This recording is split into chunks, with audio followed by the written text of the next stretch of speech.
Perfeito. Muito bem, meus amigos, sejam bem-vindos a mais um estudo da nossa série, o Beabá da Bíblia, Princípios e Fundamentos das Escrituras. E hoje a gente vai chegar no nosso terceiro tema, que é justamente sobre a aliança, tá bom? Então, nós vimos aqui já a parte da criação, vimos a parte da queda, e agora nós vamos falar nesse terceiro tema aqui, o tema da aliança, tá bom? Então, bem-vinda, Emanuela, bem-vinda a minha irmã Damares. Já chegou, Pretinha? Tá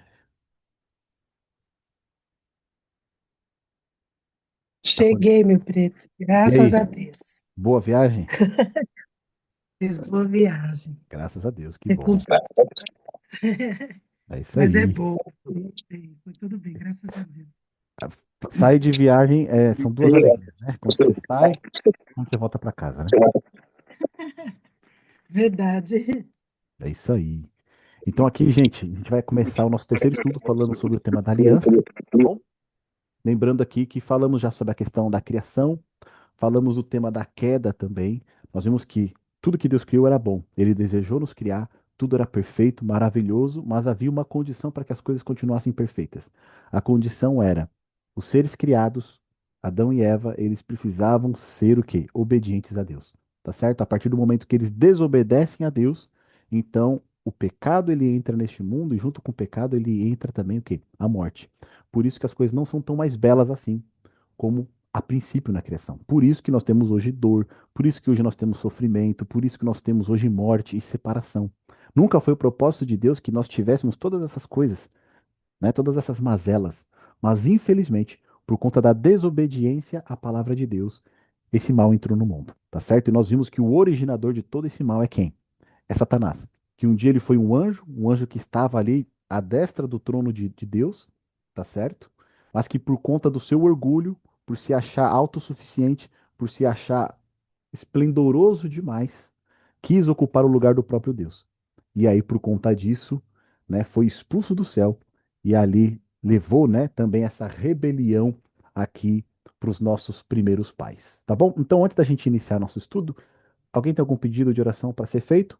Porque lembra da primeira dica? Para a gente compreender as escrituras, a gente precisa sempre estudá-la com oração.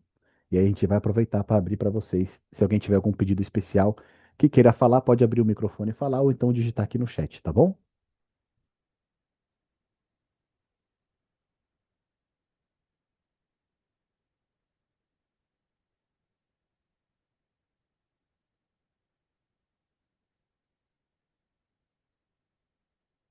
Podemos então orar?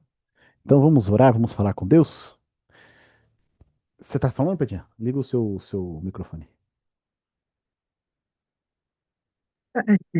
Não pedir oração por todos que estão estudando, né, a Bíblia, algumas pessoas que nós fazemos o estudo bíblico, vamos retomar agora, né, agosto.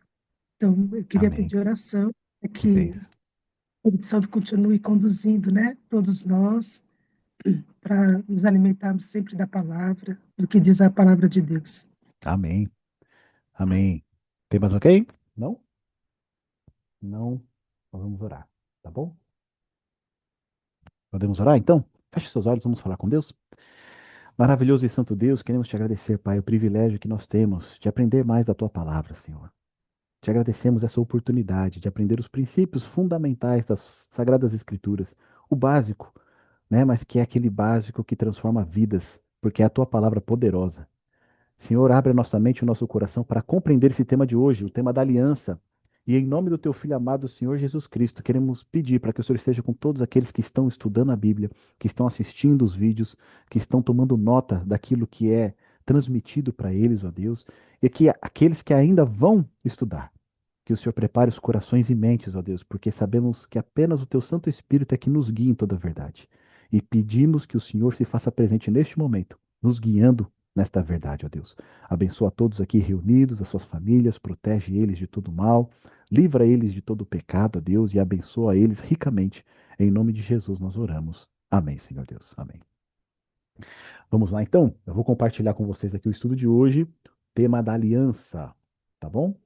Tema da aliança, onde nós vamos compreender mais aqui. da palavra de Deus. Perfeito? Estamos aí. Vocês estão vendo aí minha apresentação, né?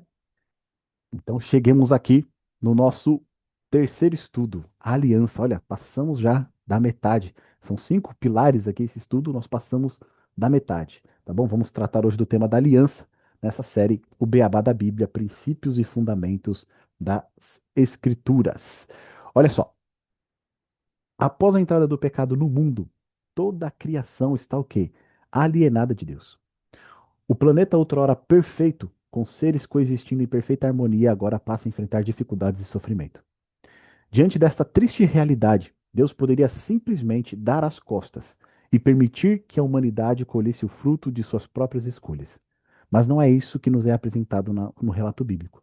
Do primeiro livro da Bíblia ao último, do Gênesis ao Apocalipse, nos é apresentada a história da redenção do mundo por meio do Filho de Deus. Jesus Cristo, o nosso Criador, a quem tudo pertence, não nos abandonou. Após a queda da humanidade, esta seria agora dividida em 2 grupos: os que temem a Deus e o buscam, e os que se aliaram a Satanás na rebelião contra o governo de Deus. Vez após vez, Jesus tem procurado atrair a humanidade para o primeiro grupo. Vez após vez, Jesus tem procurado libertar a humanidade da escravidão do pecado, da condenação à morte e firmar uma aliança com o seu povo. Então, entramos no tema da aliança e vamos compreender um pouquinho mais, tá bom? Como que esse tema aqui, ele é importante para nós. Então, o primeiro ponto principal aqui, nós temos uma pergunta que é qual? Após a queda, Deus deixou claro que daquele momento em diante haveria 2 grupos na Terra. Quais eram estes grupos? Tá bom? Então lembra? Depois que Adão e Eva desobedeceram a Deus, agora, dali em diante, haveriam agora 2 grupos por toda a história da Terra. Que grupos eram esses? Vamos ver? Você está com a sua Bíblia aí? Vá lá em Gênesis, no capítulo 3, e nós vamos ler o verso 14 e 15, tá bom? Então, Gênesis, no capítulo 3, no verso 14 e 15. Vamos entender essa divisão que vai acontecer a partir do momento que o pecado entra no mundo. Quem encontrou aí Gênesis 3 e gostaria de ler para a gente? Pode abrir o microfone e fazer a leitura, tá bom?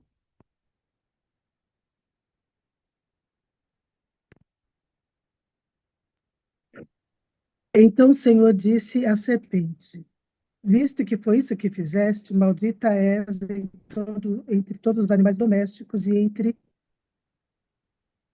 os animais selváticos. Rastejarás sobre o teu ventre e comerás pó todos os dias da tua vida. Porém, inimizade entre ti e a mulher, entre a tua descendência e o seu descendente. Este te ferirá a cabeça, e tu lhe ferirás o calcanhar.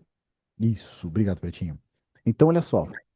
Depois que entra o pecado no mundo, o que que a gente vê aqui? Deus, ele lança uma maldição sobre a serpente, tá certo? Nós vimos no estudo da queda que quem estava por trás da serpente, na realidade, era quem? O próprio Satanás, tá certo? A gente viu isso lá com o texto de Apocalipse 12, que vai falar que o dragão de Apocalipse, tá certo? É a antiga serpente também, lá de Gênesis. Ou seja, quem estava por trás daquela serpente ali era o próprio Satanás, o próprio diabo, o próprio inimigo. E ali ele usou a serpente para o quê? Para fazer, para seduzir Eva, né, e fazer com que ela desobedecesse a orientação de Deus. E não somente ela, mas também o seu marido. Então, dali em diante agora, olha o que diz para nós no verso 15. Deus, ele vai é Deus falando aqui com eles, né? Olha, eu vou colocar inimizade entre ti, serpente, e a mulher, entre a tua descendência, ou seja, a descendência da serpente, e o seu descendente, ou seja, o descendente da mulher, tá certo? Aqui a gente chama do proto-evangelho, né? Esse o seu descendente não está falando a descendência da mulher, mas o descendente da mulher. Esse o descendente da mulher apontava para quem? Apontava já para Jesus, tá certo? Que viria dar cabo nesse problema do pecado. Então aqui Deus ele diz o seguinte, ó, daqui em diante agora vai ter a descendência da serpente e vai ter o quê? A descendência da mulher, tá certo? Essas duas descendências, elas vão ter inimizade entre elas. Elas não vão andar juntas. Vão ser 2 grupos. Vai ter uma divisão. A descendência da serpente são aqueles que andam em rebelião contra Deus. Tá certo? Eles sabem o que é errado, mas eles continuam ainda fazendo. Já a descendência da mulher, aqueles que aguardam o descendente da mulher, são aqueles que, apesar das suas falhas, dos seus problemas, das suas dificuldades, eles buscam Deus. eles se voltam para Deus, eles se inclinam para Deus, eles pedem perdão a Deus.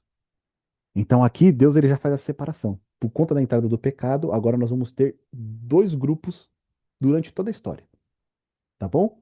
E aí a gente vai ver agora, no próximo ponto, como que Deus, através da história, sempre buscou homens distintos para então fazer uma aliança com esses homens. E a gente vai ver esses textos lá em Gênesis ainda. Então, olha só, o relato bíblico revela que Deus buscou homens distintos para entrarem em aliança com ele. Que homens são esses? Vamos ver o primeiro? Gênesis 6. Se você está aí em Gênesis 3, só avança aí algumas páginas, você vai cair em Gênesis 6. E aí nós vamos fazer uma leitura do verso 5 até o 8, tá bom? Gênesis 6, do verso 5 até o 8. Quem que pode ler esse texto para nós? Vamos lá, pessoal, me ajudei.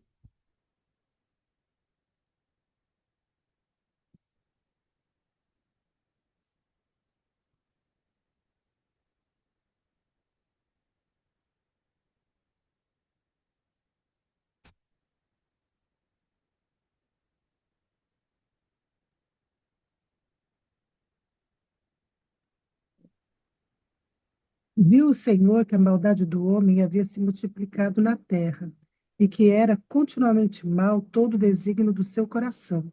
Então se arrependeu o Senhor de ter feito o homem na terra, e isso lhe pesou no coração. Disse o Senhor: Farei desaparecer da face da terra o homem que criei, o homem, o animal, os répteis, as aves do céu, porque me arrependo de os haver feito. Porém, Noé achou graça diante do Senhor. Então, olha só. Aqui a gente já começa a ver as consequências do pecado, não é? Toda a terra fez o quê? Se encheu de maldade. No verso 5 diz que o Senhor viu que a maldade do homem havia se multiplicado na terra e que era continuamente mal todo o desígnio do seu coração. Ou seja, ele só pensava em fazer o mal. Ele só pensava em fazer aquilo que era errado. Porém, lá no verso 8 vai dizer que Noé, ele achou graça diante de quem? Do Senhor. Tá certo? Então, percebe? Dois grupos. Descendência da serpente e a descendência da mulher. E aqui a gente vê que Noé, ele achou graça diante do Senhor. E a gente vê no relato do dilúvio que apenas Noé e a sua família é que vão sobreviver. Tá certo? Toda a humanidade ali vai ser destruída com o dilúvio. Então a gente percebe que realmente essa divisão que ocorre por conta da entrada do pecado, ela é real. Ela não somente é real, como ela também é o quê? É fatal. Tá bom? Aí a gente vai ver a primeira pessoa, então, com quem Deus buscou para fazer aliança, Noé. Se a gente for lá no verso 9, a gente vai ver, Gênesis 9, verso 9. Olha o que Deus fala para Noé após o dilúvio, né? Eis que estabeleço a minha aliança convosco e com a vossa descendência. Então aqui Deus já chama Noé, tá certo? E entra numa aliança com ele. E quando a gente fala de aliança, né? O que representa isso para nós, né? Quem que é casado aqui tem aliança, né? O que representa essa aliança? É uma união, tá certo? É uma união. São duas pessoas distintas que decidem se unir para um propósito, para algo em comum. Então, quando Deus aqui chama Noé para entrar em aliança com ele, Deus está chamando Noé para entrar em um compromisso com ele. Estabeleça uma aliança com você e com a sua descendência. Ou seja, você e a sua descendência. Eu estou convidando vocês agora para fazer parte, né, de um compromisso comigo, para estarmos juntos aqui no mesmo propósito. Você aceita essa aliança? Né? Ninguém entra numa aliança. Pode até ser, né, que você entre de uma maneira obrigada, mas geralmente a aliança é o quê? Alguém propõe algo e a outra pessoa, tá ok, eu aceito isso, eu quero fazer parte, tá certo? E aqui a gente vê isso. Deus ele propõe, olha, eu quero entrar na aliança com vocês. E quem que é louco para não entrar numa aliança com Deus, né? Fala assim, não, eu quero fazer aliança com Deus, eu quero fazer parte do povo de Deus. Então eles fazem esse compromisso, tá certo? E aqui Noé é a primeira pessoa que Deus vai buscar, então, para fazer o quê? Essa aliança, tá certo? Para fazer esse compromisso. Olha, vocês vão ser agora o meu povo, a sua descendência agora também faz parte do meu povo. Mas não parou em Noé. Vem comigo agora em Gênesis 17, porque ali nós temos uma outra pessoa que Deus busca para fazer aliança, tá bom? Gênesis 17, do verso 1 até o 7. Tá com a Bíblia aí, Manuel? Tô sim. Sim, estou, irmão. Então vamos fazer o seguinte: eu vou pedir para a Emanuela ler esse aqui, aí o Manuel lê o próximo, tá certo? Tem os nomes parecidos, né? Não, mas foi. Você Emanuel falou e a Manuel ou Emanuele. Manuel? Eu falei Manuel, mas a Emanuela também tá com a Bíblia aqui. Como Ah, ela tá tá. chegando aqui, deixa ela ler esse aqui, você lê o próximo pra gente, tá bom? Sem problema. Você lê pra gente, Emanuela? 17? Do... 17? Isso, do verso 1 até o 7. Quando Abraão estava com 99 anos de idade, o Senhor lhe apareceu e disse: Eu sou o Deus Todo-Poderoso, ande segundo a minha vontade e seja íntegro. Estabelecerei a minha aliança entre mim e você e multiplicarei muitíssimo a sua descendência. Abraão prostrou-se com o rosto em terra e Deus lhe disse: De minha parte, esta é a minha aliança com você. Você será o pai de muitas nações. Não será mais chamado Abrão, seu nome será Abraão, porque eu o constituí pai de muitas nações.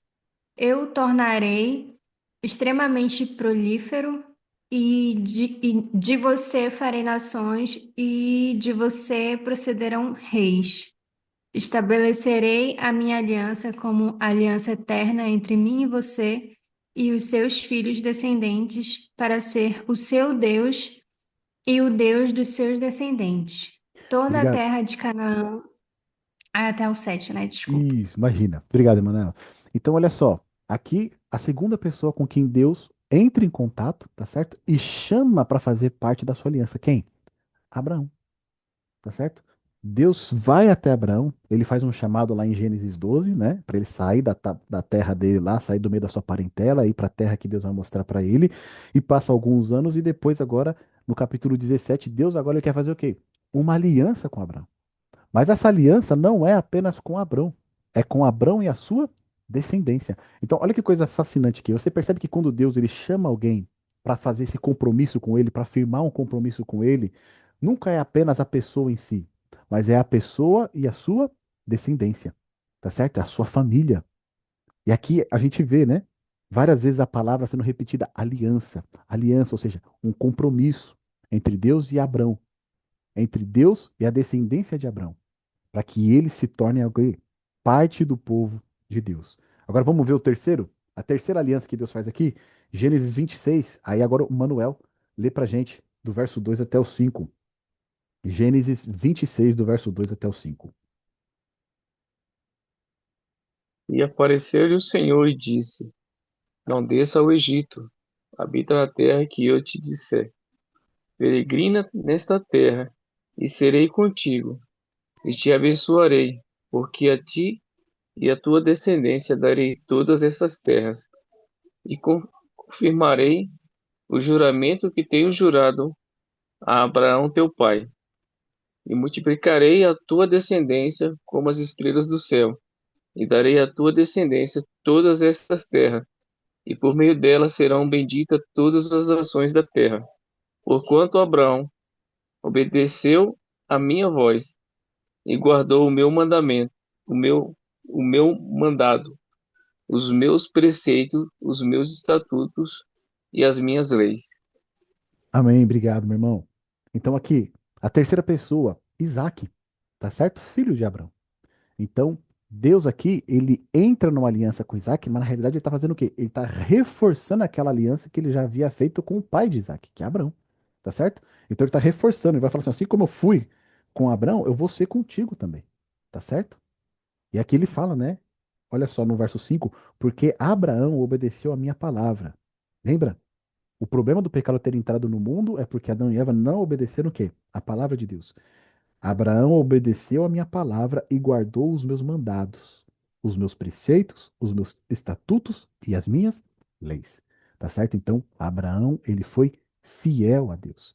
Ele andou com Deus. No texto que a Emanuela leu pra gente, no 17, verso 1, Deus fala, né? Anda na minha presença e ser íntegro. Em outras traduções vai estar ser perfeito, né? Anda na minha presença e ser perfeito, seja íntegro, ande corretamente. E aqui a gente vê que Abraão, apesar dos seus percalços, ele procurou andar firmemente, seguindo os passos de Deus, tá certo? E aqui Isaac também é chamado para fazer parte dessa aliança, tá bom? Agora a gente vai ter mais um, terceiro, o quarto, na verdade, né? Gênesis 28. você virar uma página aí, 28, do verso 13 a 15. Vamos deixar todo mundo ler, né? Elis, você tá com a Bíblia, Elis? Tô sim, Jeff. Você pode ler pra gente do verso 13 ao 15? Posso? E eis que o Senhor estava em cima dela e disse: Eu sou o Senhor Deus de Abraão, teu pai, e o Deus de Isaque. Esta terra em que estás deitado darei a ti e à tua descendência. E a tua descendência será como o pó da terra, e estender-se-á ao oriente e ao ocidente, e ao norte e ao sul. E em ti e na tua descendência serão benditas todas as famílias da terra. Eis que estou contigo e te guardarei por onde quer que fores, e te farei tornar a essa terra, porque não te deixarei, até que haja cumprido o que te tenho falado. Obrigado, Elis. Então, de novo aqui, né? Mais uma pessoa, mais um homem que Deus chama para entrar nessa aliança. Quem que é ele? Jacó, tá certo? Que depois vai se tornar Israel. Então, aqui nós vemos os patriarcas de Israel, do povo de Deus. Todos eles são chamados para firmar esse compromisso com o Senhor, para se tornar um povo de Deus, tá certo? Para entrar nesta aliança. Lembra? Depois que entra o pecado, há uma divisão. São dois grupos. São a descendência de Satanás e a descendência da mulher, que vai ser o quê? O povo de Deus. E aqui o que a gente observa é que, de novo, o chamado para aliança não é apenas para o patriarca, mas também para a sua descendência. E aqui caberia até mais um texto que está lá em Gálatas, que vai falar que em Cristo Jesus todos nós somos descendência de Abraão. Tá certo? Então, a partir do momento que nós recebemos o Senhor Jesus na nossa vida, nós fazemos parte da aliança que foi estabelecida lá com Abraão. Porque a aliança que foi estabelecida com Abraão e os seus descendentes chegou até o Senhor Jesus Cristo. E é por conta dele que nós também o quê? Fazemos parte dessa aliança. Olha o que diz para nós aqui, ó, no verso 14, né? No finalzinho do verso 14 que a Elis leu, em ti e na tua descendência serão abençoadas todas as famílias da terra. De que maneira todas as famílias da terra serão abençoadas? Na descendência de Jacó. Porque através da descendência de Jacó viria quem? O Senhor Jesus Cristo. Tá certo? E através dele, todas as famílias da terra podem ser o quê? Abençoadas. Então, olha que coisa fascinante. Deus, ele está chamando cada um de nós para entrar nessa aliança também. Para firmar essa aliança com ele. Essa aliança não foi reservada exclusiva apenas para os patriarcas lá do antigo Israel. Não, essa aliança ela está disponível para nós hoje, a partir do momento que nós recebemos o Senhor Jesus na nossa vida. Nós podemos partilhar das bênçãos, das proteções, mas principalmente do chamado de Deus para fazermos parte do seu povo. Tá bom? Então vamos para o próximo ponto? Olha só, por quase 400 anos, o povo de Deus foi escravo de Faraó. No entanto, Deus não se esqueceu deles. E ao libertá-los da escravidão, Deus demonstra graça e apresenta a sua santa lei. Tá bom? Vamos ver esse texto? 19, Êxodo 19. Você está em Gênesis, o próximo livro. Êxodo 19, do verso 3 até o verso 6. Tá bom? Aqui a gente vai ver agora Deus, ele fazendo aliança com o povo de Israel. Até aqui a gente está vendo, ele está chamando homens distintos, e através desses homens, o que que ele faz? Ele fala: olha, a sua descendência, tá certo? Vai entrar também nessa aliança. A sua descendência vai fazer parte dessa aliança. Mas olha o que diz agora aqui em Êxodo 19, quando Deus ele amplia essa aliança para todo o povo de Israel. Êxodo 19, do verso 3 até o 6, eu vou ler para a gente, e diz assim, ó. Subiu Moisés a Deus, e do monte o Senhor o chamou e lhe disse: Assim falarás à casa de Jacó e anunciará aos filhos de Israel: Tendes visto, tá certo? Tendes visto o que fiz aos egípcios, e como vos levei sobre as asas de águia e vos cheguei a mim. Agora, portanto, se diligentemente ouvirdes a minha voz e guardardes a minha aliança, então sereis a minha propriedade peculiar dentre todos os povos, porque toda a terra é minha. Vós me serei reino de sacerdotes e nação santa. São estas as palavras que falará aos filhos de Israel. Então Deus aqui, olha que fascinante, ele chama, tá certo? Moisés e fala ali para Moisés, olha, você viu como eu libertei vocês do povo do Egito, tá certo? Do faraó. E como eu trouxe vocês até aqui. Agora, se vocês ouvirem a minha voz e guardarem a minha aliança, então vocês serão a minha propriedade peculiar ou particular dentre todo o povo da terra. Olha que promessa maravilhosa. E aqui existe, entre linhas, algo fascinante. Sabe o quê? O povo de Israel, ele era escravo lá no Egito, certo? Eles eram escravos ali. Quando Deus vem e liberta eles, ele não está libertando eles para que eles vivam de qualquer maneira. Eles façam o que eles quiserem, tá certo? Ele fala, não, agora eu libertei você, vai por onde você quiser. Faz parte de qualquer povo que você quiser e faz parte de qualquer nação que existia aí. Você tá livre agora. Não, Deus liberta eles para que eles entrem numa aliança com o próprio Deus e sejam de fato o quê? Povo de Deus. Uma nação santa, um reino de sacerdotes. É para isso que Deus chama eles. E muitas vezes a gente tem essa ideia, né? De que Deus ele nos liberta do jugo do pecado, da escravidão do pecado, das situações ruins que nós enfrentamos na nossa vida, para a gente viver do jeito que a gente quer. Mas não, ele chama a gente para entrar num compromisso com ele. Porque a gente vê que logo na sequência, se você acompanhar comigo aí, tem Êxodo 20, do verso 1 até o 17, que são os 10 mandamentos. Então ele fala assim: olha, se vocês ouvirdes as minhas palavras e guardarem a minha aliança, então vocês serão meu povo. Tá certo? Você percebe que tem condições para a gente ser parte do povo de Deus? Assim como não é num casamento, onde a gente troca alianças, existem condições. Quais são as condições? Olha, eu vou ser fiel à minha esposa, tá certo? Eu vou fazer tudo que eu puder pelo bem-estar da minha esposa, né? Eu vou cuidar dela, né? Na riqueza, na pobreza, na saúde, na doença, até que a morte separe. Então, existe o quê? Um compromisso, o qual os dois ali, eles precisam estar de acordo com ele. E a mesma coisa acontece na aliança com Deus. Deus liberta o povo lá da escravidão no Egito, só que o que Deus faz agora aqui? O povo é livre para fazer o que quiser? Não. Eu estou chamando vocês para entrar numa aliança comigo. Só que para entrar nessa aliança, eu tenho meus termos. Tá certo? Quais são esses termos? Os 10 mandamentos. Então vamos dar uma lida rápida aqui nos 10 mandamentos? Olha só. Primeiro mandamento, tá bom? Êxodo 20, lá no verso 3, tá bom? Êxodo 20, lá no verso 3 diz assim pra gente: não terás outros deuses diante de mim. Então a primeira condição para a gente entrar na aliança com Deus, não pode ter outro Deus, tá certo? O Deus da Bíblia é o único Deus. Segundo mandamento: não farás para ti imagem de escultura, nem semelhança alguma do que há em cima nos céus, nem embaixo na terra, nem nas águas debaixo da terra. Não adorarás, nem lhes dará culto, porque eu sou o Senhor teu Deus, Deus zeloso, que visito a iniquidade dos pais nos filhos até a terceira e quarta geração daqueles que me aborrecem, e faço misericórdia até 1000 gerações daqueles o quê? Que me amam e guardam os meus mandamentos. Tá certo? Agora o terceiro mandamento. Não tomarás o nome do Senhor teu Deus em vão, porque o Senhor não terá por inocente o que tomar o seu nome em vão. E aqui é curioso, sabe por quê? Porque Deus está chamando o povo para entrar numa aliança com ele. A partir do momento que existe essa aliança, esse compromisso, esse povo agora não é um povo qualquer, ele é o povo de Deus. É o povo que carrega o nome de Deus. E é por isso que esse mandamento aqui, ele fala: não tomarás o nome do Senhor teu Deus em vão. Ou seja, vocês agora fazem parte do povo de Deus. Vocês não podem viver de qualquer maneira. Vocês não podem fazer o que vocês quiserem. Tá certo? Eu lembro quando eu estava na escola, e minha irmã está aqui, e a minha irmã ela era professora, depois foi orientadora lá na escola. E qualquer coisinha que eu fizesse, eles falavam: ah lá o irmão da Damares lá, falando. Olha lá o irmão da Damares. Então eu tinha que andar na linha, entendeu? Porque se eu não andasse na linha e fizesse qualquer coisa errada, onde ia respingar? Ia respingar nela. E é a mesma coisa que a gente vê quando nós somos chamados para fazer parte do povo de Deus. Quando diz não tomarás o nome do Senhor teu Deus, não é apenas você tomar o nome dele em vão, em piadinhas, em conversas, né, triviais.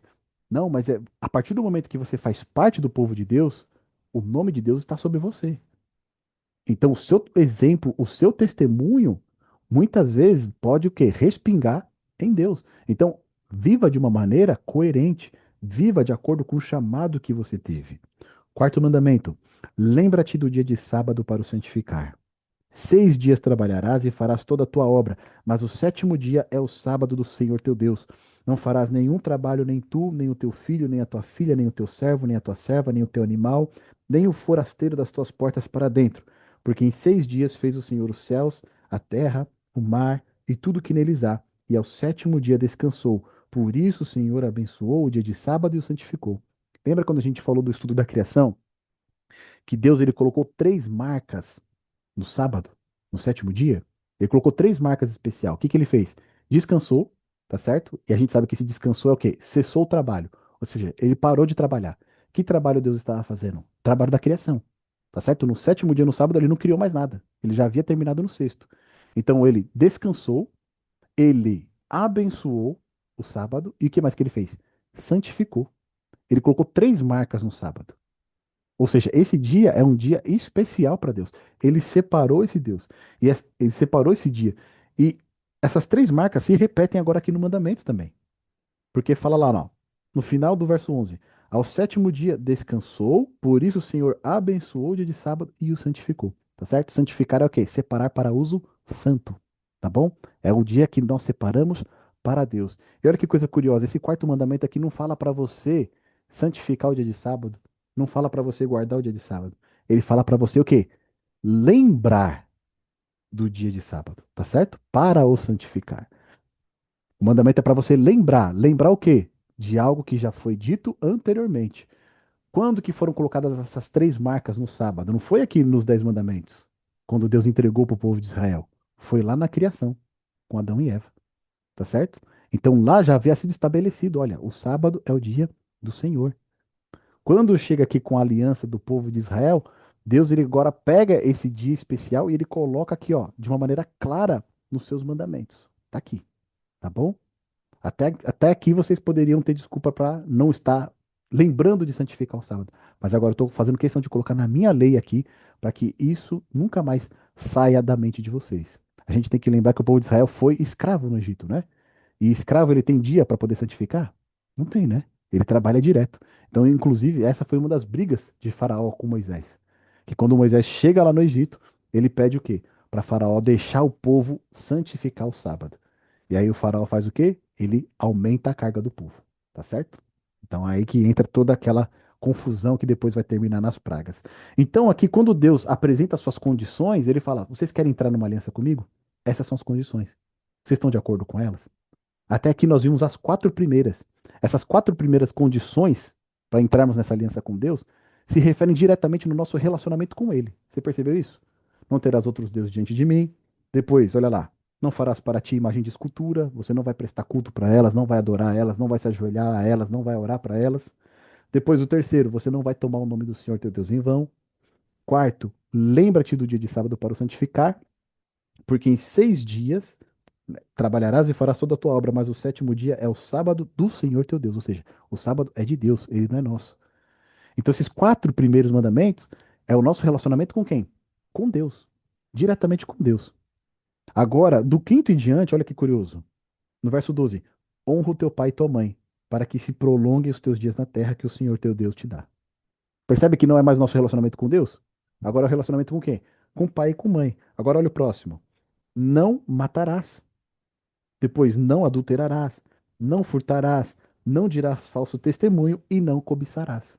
Então, todos esses outros 6 mandamentos é o nosso relacionamento com o próximo, tá certo? Com o nosso semelhante. Os quatro primeiros, com Deus. Os outros 6, com o próximo. É por isso que Jesus, depois, lá nos evangelhos, ele vai dizer, né?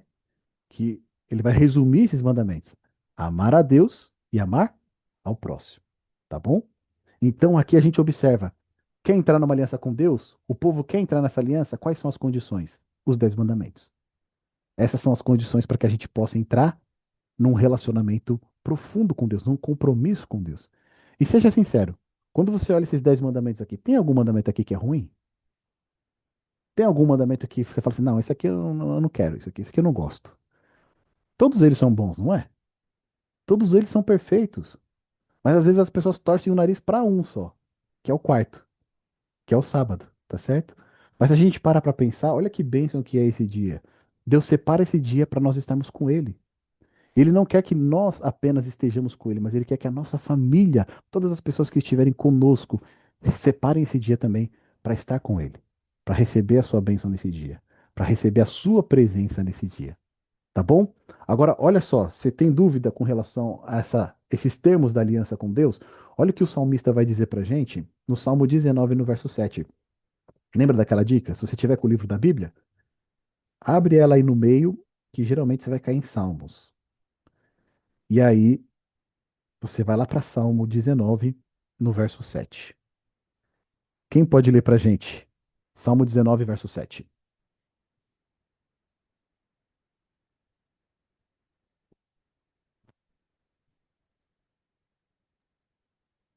A lei do Senhor é perfeita e refrigera a alma. O testemunho do Senhor é fiel e dá sabedoria aos simplícios. Simples. Obrigado, meu irmão. Então, olha só. A lei do Senhor é perfeita e faz o quê? Restaura a alma. Ou seja, traz vida para nós. Quando nós obedecemos, lembra que o grande. Qual que foi o problema? Por que que a morte entrou no mundo? Porque Adão e Eva desobedeceram a lei de Deus. Qual que era a lei deles naquela época ali? Você não vai comer do fruto da árvore do conhecimento do bem e do mal. Era só essa lei, tá certo? Porque eles não tinham inclinação para o mal. Eles não tinham inclinação para cobiçar. Eles não tinham inclinação para matar, tá certo? Então qual que era a única lei que eles tinham ali? Não comerás do fruto da árvore do conhecimento do bem e do mal, né? Mas a partir do momento que eles desobedecem essa lei, entra o quê? A morte. Como é que a gente pode ter vida de novo? Olha lá, a lei do Senhor é perfeita e restaura o quê? A alma, ou seja, a lei de Deus é para nos dar vida, não é para nos dar morte, tá certo? Apesar dela nos condenar, porque ela aponta os nossos erros, não é? A lei de Deus ela serve para nos proteger. A pessoa que não adultera, ela vai ter um casamento estável, vai ter um casamento feliz, vai manter a sua família unida. A pessoa que não mente vai ser uma pessoa confiável, vai ser uma pessoa íntegra. A pessoa que não cobiça não vai ser uma pessoa invejosa, não vai ser uma pessoa ciumenta, vai ser uma pessoa amável, vai ser uma pessoa gentil. Isso aqui falando só nas esferas relacionais, tá bom? Mas principalmente os quatro primeiros mandamentos que tem o nosso relacionamento com Deus são apenas para trazer bênçãos para nós. São apenas para trazer o quê? Proteção para a nossa vida. E é por isso que o salmista fala: a lei do Senhor é perfeita. Perfeito? Então vamos avançar aqui. Se tiver qualquer dúvida, por favor, tá? Pode abrir o microfone, fazer sua pergunta. Quiser colocar aqui no chat também, fica à vontade. Vamos para o próximo item? Olha só que curioso. Dentre os mandamentos de Deus, o sábado, ele é apresentado como sinal entre Deus e o seu povo. E aqui a gente vai compreender. Lembra? Deus ele chama o seu povo para entrar o quê? Numa aliança, para fazer um compromisso com ele. E nessa aliança tem um símbolo que ele é distinto, tá certo? Ele tem um símbolo ali que caracteriza o povo de Deus. Vamos dar uma olhada nesse texto? Êxodo 31, verso 13. Volta lá para Êxodo, segundo livro da Bíblia. Êxodo 31, verso 13.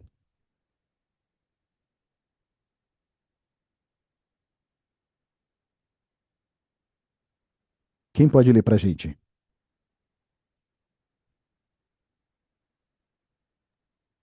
Tu, pois, fala aos filhos de Israel, dizendo: Certamente guardarei meus sábados, portanto, isso é um sinal entre mim e vós nas vossas gerações, para que saibais que eu sou o Senhor que vos santifica.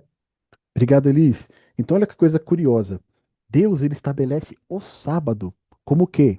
Como um sinal especial entre ele e o seu povo. E sabe por que o sábado ele é escolhido como esse sinal? Porque quando a gente vai lá nos Dez Mandamentos, o único mandamento que vai falar quem é o Deus, que diz, não terás outros deuses diante de mim, não tomarás o nome do Senhor teu Deus em vão, o único mandamento que vai falar o nome desse Deus é o mandamento do sábado. Porque ele vai dizer o quê, né? 6 dias trabalharás, mas o sétimo dia é o sábado do Senhor teu Deus. Então quem que é o Deus? É o Senhor, tá certo? É o Yahweh. A gente não sabe a pronúncia correta, né? Mas é o nome de Deus ali. Então o sábado ele é o único mandamento que vai o quê? Vai distinguir e vai apontar para o Deus verdadeiro. Quem que é o Deus verdadeiro? É o Deus da criação. É o Deus que criou todas as coisas, é o Deus da Bíblia. Perfeito? Porque quando você fala assim, não terás outros deuses diante de mim. Mas a gente sabe ali que as pessoas ali em torno de Israel, e até mesmo hoje, têm outros deuses. E adoram esses deuses, veneram esses deuses. Tá bom?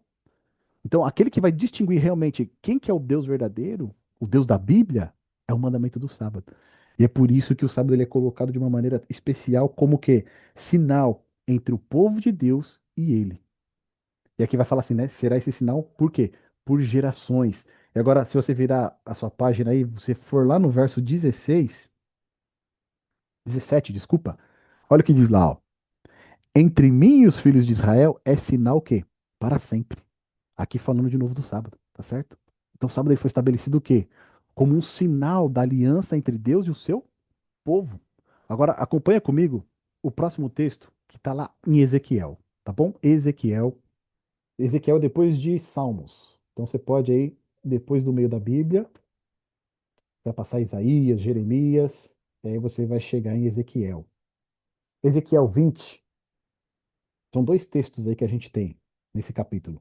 Ezequiel 20, é o verso 12 e o verso 20. Quem que encontrou e pode ler pra gente o verso 12 e depois o verso 20?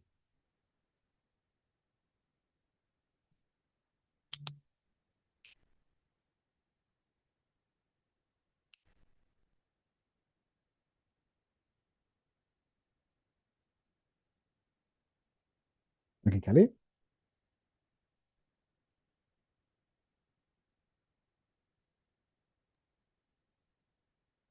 E também lhe deu os meus sábados, para que servisse de sinal entre mim e eles, para que soubesse que eu sou o Senhor que os santifica.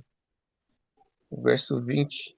Isso. E santificai os meus sábados, e servirão de sinal entre mim e vós, para que sabeis que eu sou o Senhor vosso Deus. Então, de novo aqui, Deus repetindo, né? Santificai os meus sábados, pois servirão de sinal entre mim e vós.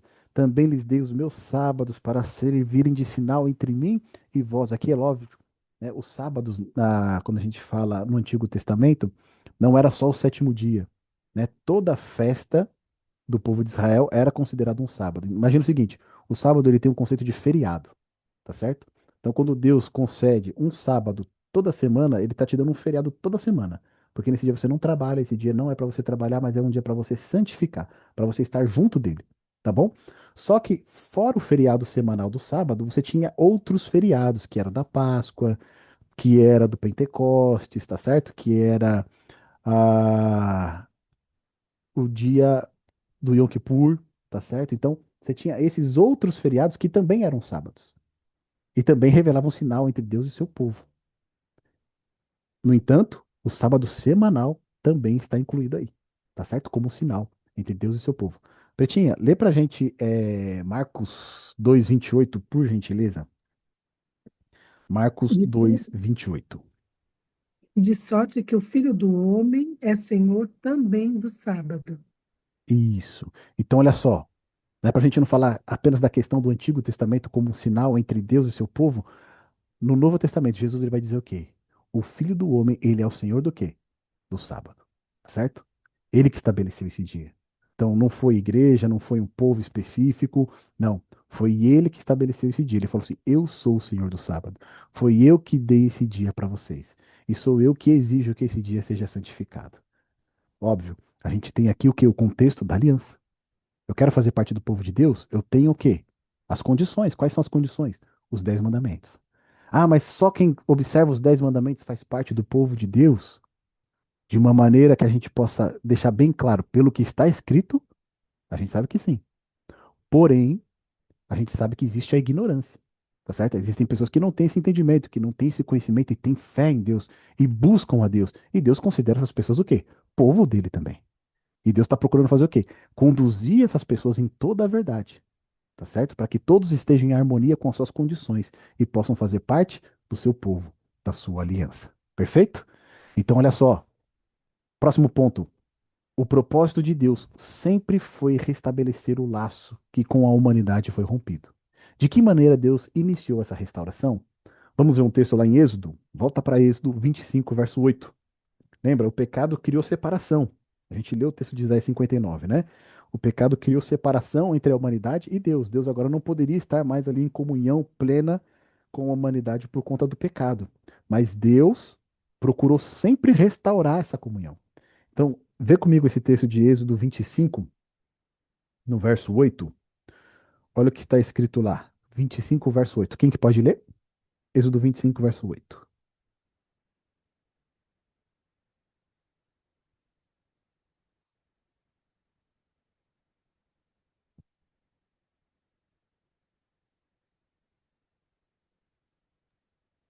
e me farão um santuário e habitarei no meio dele. Obrigado, Elis. Então, olha só, o que que Deus ele faz aqui? Ele fala assim: eu quero entrar em aliança com vocês. Então, para eu poder estar junto de vocês, a gente firmar esse compromisso, eu quero que vocês me construam um santuário para que eu possa o quê? Habitar no meio de vocês. Tá certo? Eu quero estar junto de vocês. Deus, ele sempre está procurando fazer o quê? Ultrapassar essa barreira do pecado. Porque ele não nos abandonou. Então, quando a gente às vezes se sente culpado, né? A gente tropeça, a gente falha, a gente peca. Saiba que Deus, ele não desiste de nós. Ele está querendo quebrar essa barreira do pecado que está fazendo separação entre nós e Deus. Muitas vezes a gente insiste no erro e essa barreira parece que ela não vai ser quebrada nunca. Mas se nós nos voltarmos para Deus, confessarmos o nosso erro, tenha plena certeza, ele vai derrubar essa barreira. E ele vai estar de novo em comunhão conosco. Ele vai de novo nos atrair e vai nos levar para perto dele. Tá certo? Não permita que nada venha fazer separação entre você e Deus, porque o desejo do Senhor é estar junto de nós. Então aqui a gente vê, vocês vão me fazer um santuário para que eu possa habitar no meio de vocês. E aí, como que Deus, né, procurava estar habitando no meio de um povo que era pecador, que cometia pecado? Deus não pode suportar o pecado. Como é que ele iria habitar no meio desse povo, mesmo com o santuário? Vem comigo no capítulo 29 e olha só o que que Deus estabeleceu para que ele pudesse habitar junto com esse povo. No capítulo 29, no verso 36, olha o que diz ali, ó. Também a cada dia prepararás um novilho como oferta pelo pecado para que para as expiações, e purificarás o altar, fazendo expiação por ele mediante oferta pelo pecado, e o ungirás para consagrá-lo. Então, o que cada dia precisava fazer? Preparar um novilho como oferta pelo pecado. Que pecado é esse? Pecado do povo, tá certo? E ele tinha que ser sacrificado, esse novilho, para fazer o quê? Para pagar o preço do pecado do povo. Uma vez que o pecado ele era pago, ele era expiado, então Deus poderia habitar no meio desse povo. Só que o povo é pecador, ele peca a todo momento. Então como é que você vai fazer isso? Todo dia, então tinha que ter um sacrifício pelo pecado. Tá certo? Lembra que quando Adão e Eva eles pecaram, eles cozeram folhas de figueiras para eles e fizeram cintas para se cobrir da sua nudez? E a gente vê que depois do pecado, o que que Deus faz? Deus faz roupas para eles. Como é que Deus fez roupas para eles? Foi necessário que um cordeiro fosse morto quando eles pecaram, tá certo? Então lembra que o Senhor havia dito: o dia que comeres da fruta do conhecimento do bem e do mal, certamente morrereis. Só que eles não queriam morrer. Só que o pecado exige o quê? Morte. Lembra que a gente viu no estudo da queda? O salário do pecado é a morte. Se você pecou, você tem que morrer. Mas vocês falam assim: mas eu não quero morrer. O que que eu faço? Então alguém precisa morrer no seu lugar. Quem que morria no lugar do povo de Israel? O novilho, tá certo? Esse novilho, esse cordeirinho que era separado como oferta pelo pecado. Então, olha comigo agora, do verso 38 ao 46, aí ainda em Êxodo 29, olha o que diz assim, ó. Isto é o que oferecerás sobre o altar: 2 cordeiros de 1 ano cada dia continuamente. Um cordeiro oferecerás pela manhã e o outro ao pôr do sol. Então, um cordeiro tinha que ser morto às 9 horas da manhã e o outro cordeiro tinha que ser morto às 3 da tarde. Tá certo? Continuamente, todos os dias. Para quê? Para expiar o pecado do povo. Com um cordeiro, a 10ª parte de uma efa de uma flor de farinha amassada, com a 4ª parte de um hin de azeite batido, e para a libação, a 4ª parte de um hin de vinho. E o outro cordeiro oferecerás ao pôr do sol, como oferta de manjares e a libação como de manhã. De aroma agradável, oferta queimada ao Senhor. Quando diz oferta queimada, significa holocausto, tá bom? Então, esse cordeirinho ele tinha que queimar até o fim. Não poderia ser aproveitado nada. Este será o holocausto contínuo por vossas gerações, à porta da tenda da congregação perante o Senhor, onde vos encontrarei para falar contigo ali. Ali virei aos filhos de Israel para que por minha glória sejam santificados, e consagrarei a tenda da congregação e o altar. Também santificarei Arão e seus filhos para que me oficiem como sacerdotes, e habitarei no meio dos filhos de Israel, e serei o seu Deus. E saberão que eu sou o Senhor seu Deus, que os tirou da terra do Egito, para habitar no meio deles, Eu sou o Senhor, seu Deus. Então percebe aqui, Deus ele chama o povo para entrar numa aliança. Quais são os termos da aliança? Os 10 mandamentos. Se você transgride um dos mandamentos, você pecou. Se você pecou, você tem que morrer. Tá certo? Como que Deus pode então habitar no meio de um povo que é pecador? Era necessário que tivesse um sacrifício constante como oferta pelo pecado do povo.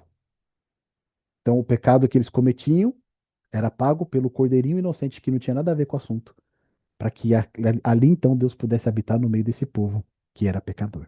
Aqui o Senhor estava ensinando o povo de uma maneira muito clara. O pecado ele não compensa, tá certo? Transgredir a lei de Deus, ir contra a palavra de Deus, não compensa. Sempre vai destinar em morte.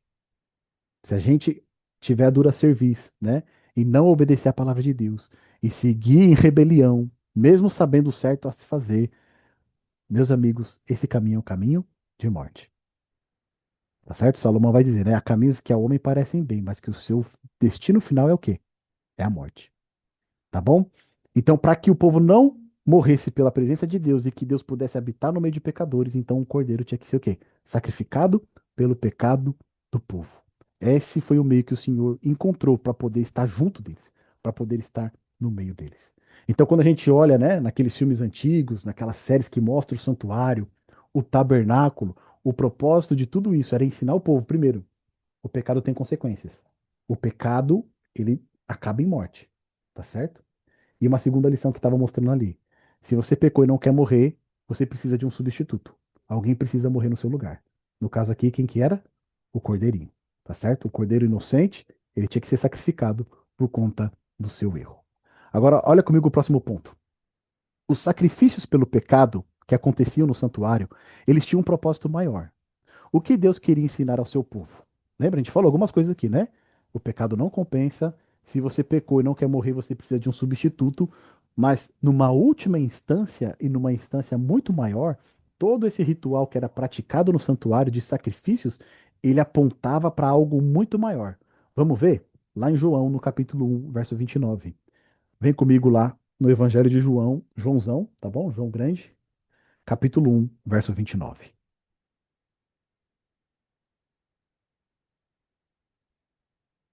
Quem encontrar já pode ler pra gente, tá? Pode abrir o microfone e já fazer a leitura.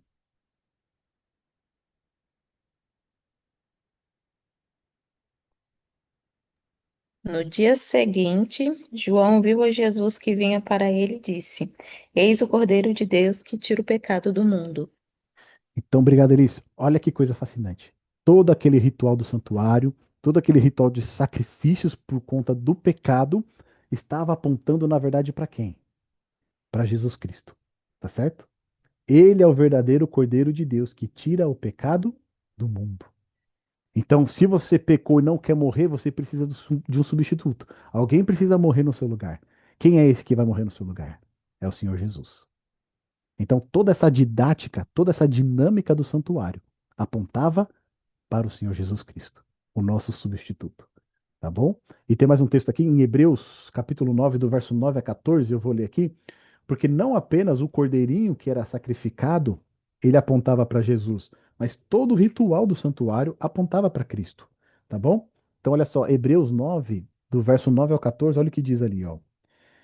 É isto uma parábola, tá certo? O que que é isto uma parábola? Tudo que acontecia no santuário, para a época presente. E segundo esta, se ofereceram tanto dons como sacrifícios, embora estes, no tocante à consciência, sejam ineficazes para aperfeiçoar aquele que presta culto, os quais não passam de ordenanças da carne, baseadas somente em comidas e bebidas e diversas abluções impostas até o tempo oportuno de reforma.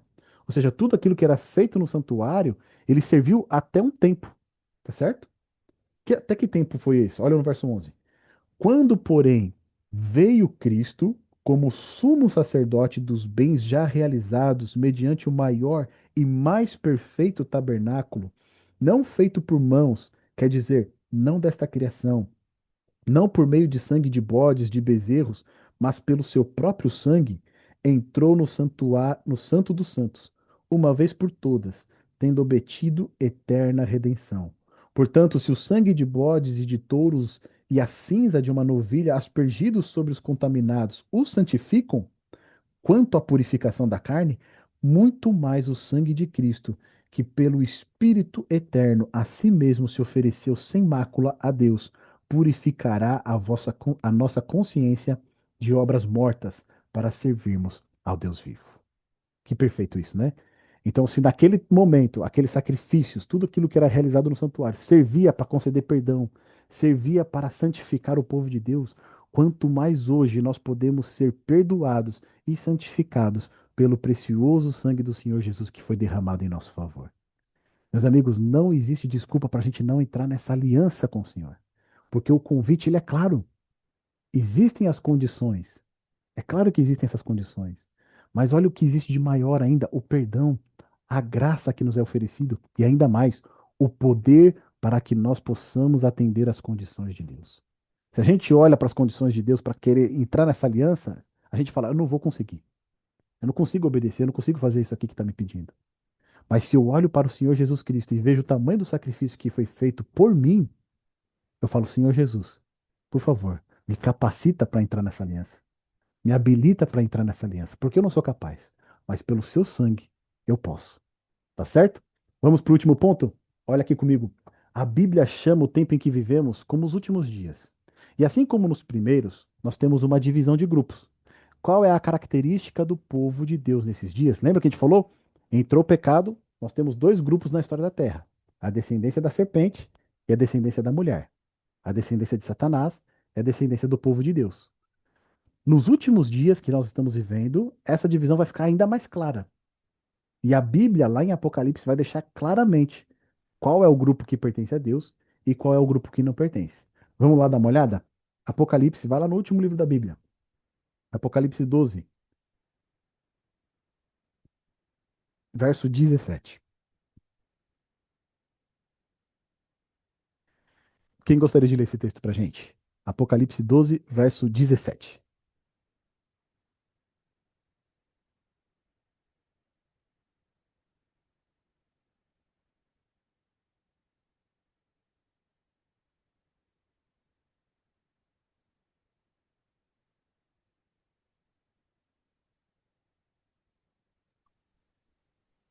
E o E o dragão dragão. irou.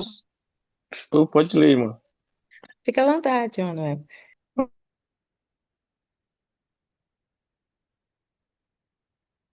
Vamos lá. O Manuel, lê pra gente esse. Aí eles prepara pra gente o 14 e 12, por gentileza. E o dragão irou-se contra a mulher, e foi fazer guerra ao remanescente da sua semente, e os que guardam o mandamento de Deus, e têm o testemunho de Jesus Cristo. Então, olha só que coisa curiosa aqui, antes da Elis ler o próximo verso pra gente. A gente sabe que o dragão aqui no Apocalipse é o próprio Satanás, tá certo? Ele é o diabo, a antiga serpente lá do jardim. Então, essa antiga serpente que trouxe o pecado para este mundo, que introduziu a morte neste mundo, que criou essa divisão entre a humanidade, tá certo? Agora ela vai perseguir o quê? Uma descendência, um remanescente, um restante. Na minha Bíblia tá assim, ó. Irou-se o dragão, que é Satanás, contra a mulher. A gente sabe que a mulher na Bíblia é o povo de Deus, tá certo? E foi pelejar, guerrear com os restantes da descendência da mulher. Ou seja, com a descendência da mulher. Lembra lá de Gênesis 3, a divisão que existiu? A descendência da serpente, a descendência da mulher. Aqui, aquela antiga serpente volta como dragão. E ela vai perseguir a descendência da mulher. Quem que é a descendência da mulher aqui em Apocalipse 12, verso 17? Os que guardam os mandamentos de Deus e têm o testemunho de Jesus. Por que os que guardam os mandamentos de Deus? Lembra que a gente viu? Para nós entrarmos na aliança com Deus, nós precisamos aceitar o quê? Os seus preceitos, as suas condições. Quais são as condições para que a gente entre na aliança com Deus? Lógico, aceitar o Senhor Jesus Cristo na nossa vida. Mas existem também os 10 mandamentos, tá certo? Porque o próprio Senhor Jesus diz: não vim para abrogar a lei, mas eu vim para cumpri-la. Então a lei continua vigente. A grande diferença é que agora a gente tem um entendimento muito mais claro que a gente só consegue obedecer a lei com Jesus. Sem Jesus é impossível obedecer a lei. Tá bom? Mas a lei continua vigente. E é a condição para a gente entrar nessa aliança com o Senhor. Agora olha lá. Apocalipse 14, verso 12. Lê pra gente, Elis. Aqui está a paciência dos santos. Aqui estão os que guardam os mandamentos de Deus e a fé em Jesus. Obrigado, Iris. Então percebe, o povo de Deus aqui no livro do Apocalipse, que são as profecias para os últimos dias, ele sempre é caracterizado como aqueles que guardam os mandamentos de quem? De Deus. Por quê? Porque é o povo que entrou em aliança com o Senhor. Compreendeu plenamente que existem condições, aceitaram essas condições e pela graça do Senhor Jesus Cristo, eles querem fazer parte do povo de Deus. Então Deus hoje nos chama para entrar nessa aliança. Não ficou, não é algo do passado que ficou apenas com os patriarcas, não. É algo do presente. É entrar nessa aliança com o nosso Deus. Vamos aqui finalizar então o nosso estudo? Olha só. Para nós refletirmos, como podemos nos sentir com o fato de que Deus nos busca e quer entrar em uma aliança conosco? Como esse fato pode mudar a nossa vida? Se a gente pensar que a gente não tem nada para oferecer para Deus, não é? Somos pó. E o Deus onipotente, o Criador de todas as coisas, o Rei do universo, ele fala assim: ele olha para a gente aqui, menor que um grão de areia no universo, e fala assim: olha, eu quero entrar numa aliança com você. Eu quero entrar num compromisso com você. Que privilégio, não é mesmo? E muitas vezes muitas pessoas deixam de lado esse privilégio. Deixam de lado porque às vezes não compreendem o que está em jogo, não compreendem tudo que nós podemos ter se estivermos ao lado de Deus, se estivermos ao lado do Senhor Jesus Cristo. Mas é um privilégio tremendo. Outro ponto. O ser humano, por natureza, ele é alheio a proibições. Tudo que começa com não tem um aspecto negativo para nós. Como podemos enxergar a lei de Deus de forma positiva, mesmo com suas proibições? Se a gente parar para pensar que a lei de Deus não é na realidade uma proibição, mas é uma proteção, não é? A gente percebe que a lei de Deus, na verdade, é a lei do amor. É a lei de quem quer o nosso bem. É a lei de quem quer que nós façamos parte do povo de Deus. Ainda que algumas coisas não sejam proibidas, mas pense, nada do que é proibido ali pela lei de Deus é, é proibido para nos trazer algum desprazer, né? É o contrário. Tudo ali que é proibido para que a gente tenha alegria, para que a gente tenha vida plena, como o salmista disse. Como o ensinamento no santuário faz com que o sacrifício de Jesus Cristo seja ainda mais importante para nós. Lembra? Para que Deus pudesse habitar no meio do seu povo, tinha que morrer um cordeirinho ali toda manhã e toda tarde, para que o pecado do povo fosse expiado. Esse rito do santuário apontava para o Senhor Jesus Cristo, ou seja, para que Deus habitasse junto do seu povo, alguém tinha que pagar o preço do pecado. Para que a gente possa entrar nessa aliança plena com o Senhor Deus, alguém precisou pagar o preço do nosso pecado. Esse alguém foi o Senhor Jesus, o nosso substituto, tá certo? Ele pagou o preço do pecado que nós cometemos. Então, isso faz ainda mais crescer o nosso amor pelo Senhor Jesus Cristo, o nosso respeito por ele. No próximo estudo a gente vai ser ainda mais sobre Jesus, né? A gente vai falar todos os temas, a gente vai abordar a obra da redenção do Senhor Jesus Cristo. Mas aqui a gente já teve um vislumbre, né, de que hoje nós podemos entrar em aliança com Deus graças ao sacrifício do Senhor Jesus. Vamos dar a nossa resposta aqui? Compreendi no estudo de hoje que Deus quer entrar em aliança comigo, que Ele hoje me convida para um propósito maior. Ele me chama para fazer parte do seu amado povo, através do sacrifício do seu filho e da obediência aos seus mandamentos. É meu desejo entrar nessa aliança com Ele. Se esse é o seu desejo, pode abrir o microfone. Vamos dar um amém? Tá bom? É esse o seu desejo? Amém. Amém. Amém. Amém. Deus seja louvado. Amém. Meus amigos, finalizamos o estudo da aliança. Olha só, passamos da metade do nosso estudo. Faltam dois estudos, duas quintas-feiras, onde a gente vai abordar o tema da redenção e da glorificação. No próximo tema, a gente vai explorar um pouquinho melhor o sacrifício do Senhor Jesus Cristo em nosso favor, tá bom? E no tema da glorificação, nós vamos falar do tempo do fim, as coisas que estão por acontecer que indicam que muito em breve nós estaremos com o Senhor Jesus por toda a eternidade. Eu quero deixar esse espacinho aqui para você. Se você tiver alguma dúvida, tiver alguma pergunta, fique à vontade para fazer, para compartilhar conosco, tá bom?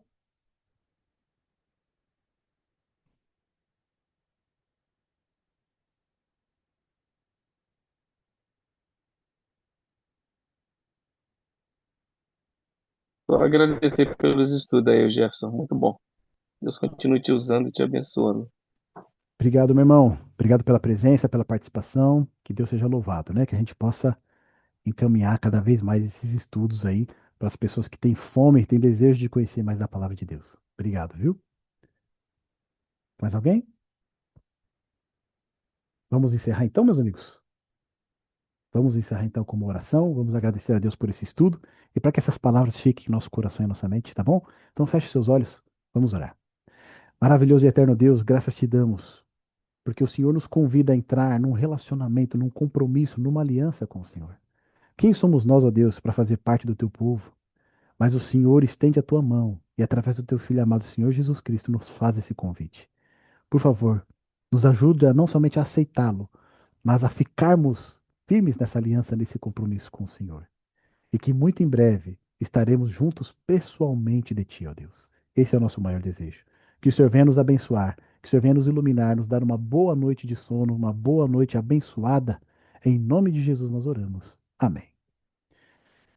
Meus amigos, muito obrigado pela presença de vocês, tá bom? Emanuela, prazer te conhecer, prazer ter recebido você aqui no estudo. Volte mais vezes, tá bom? Temos mais dois estudos aqui e os anteriores estão no YouTube. Se jogar lá no canal, no YouTube, Jefferson Caetano, nós temos o estudo lá, o Beabá da Bíblia, tá bom? E aí você pode acompanhar os anteriores ali, se ficar qualquer dúvida, ou também, né, Damares pode mandar para você esses links.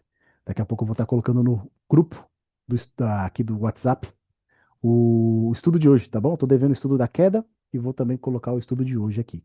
E assim que o vídeo estiver lá no YouTube, eu também encaminho para vocês compartilharem com quem tem interesse por esse tema. Fechado, meus amigos?